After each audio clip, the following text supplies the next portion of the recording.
Hasto tak bisa hirup udara bebas lagi.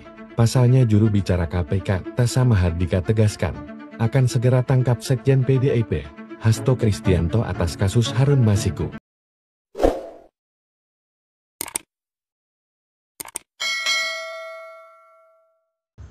Ya, menurut saya itu tanggapan yang ideal disampaikan oleh beliau sebagai salah satu sekjen partai yang besar ya, di Indonesia. Itu juga dapat memberikan contoh kepada pihak-pihak lain yang bila mana memang diduga atau disangkakan melakukan tindakan korupsi untuk bisa kooperatif dan taat hukum, mengikuti prosesnya, mengikuti prosedurnya, dan tidak melakukan tindakan-tindakan yang dapat mencederai proses penyidikan itu sendiri maupun sampai dengan tahap penuntutan dan persidangan. Soal handphone yang dirusak, kan disebut ada 2 handphonenya Harun yang dihilangkan dan handphonenya Kusnadi yang dirusak ditenggelamkan. Nah, sebenarnya apa sih Mas isi dari handphone itu yang dicari oleh penyidik?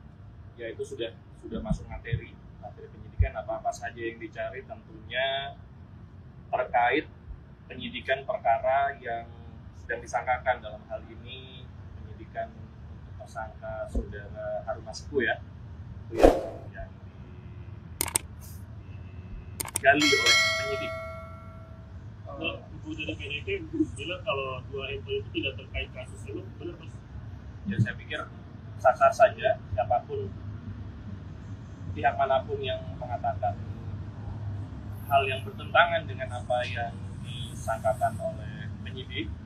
Saya pikir tinggal kita ikuti prosesnya dan ada ruang untuk bisa membuka, untuk bisa mengetahui baik oleh publik maupun penasihat hukum, ya. Ruang tersebut adalah di persidangan nanti pada saat seluruh alat buktinya dibuka oleh jaksa. Mas, ini kan ada desakan dari para pembedana Hasto. Dia bilang kalau Hasto nggak ditahan sekarang juga, dia ada khawatir menghilangkan barang bukti, contohnya di HP tadi. Apakah KPK nggak khawatir dia menghilangkan barang bukti lainnya gitu? Ya, itu nanti akan menjadi kewenangan penyidik ya. Penyidik yang akan menilai kapan para tersangka ini akan dilakukan penahanan, tidak hanya kepada saudara HK, tetapi juga tersangka-tersangka yang lain.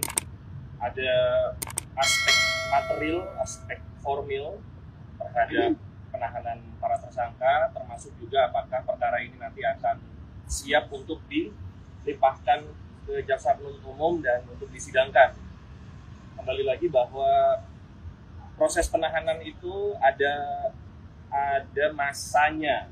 Sebagai pemberi dalam hal ini pasal 5, masa penahanannya hanya berbatas waktu 60 hari.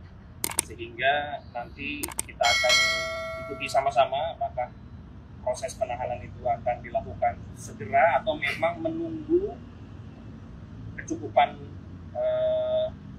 alat bukti untuk memperkuat alat bukti yang ada saat ini, maupun juga penilaian dari jaksa penuntut umum. Kalau saat ini jaksa penuntut umum sudah menilai ini sudah layak untuk segera dilimpahkan,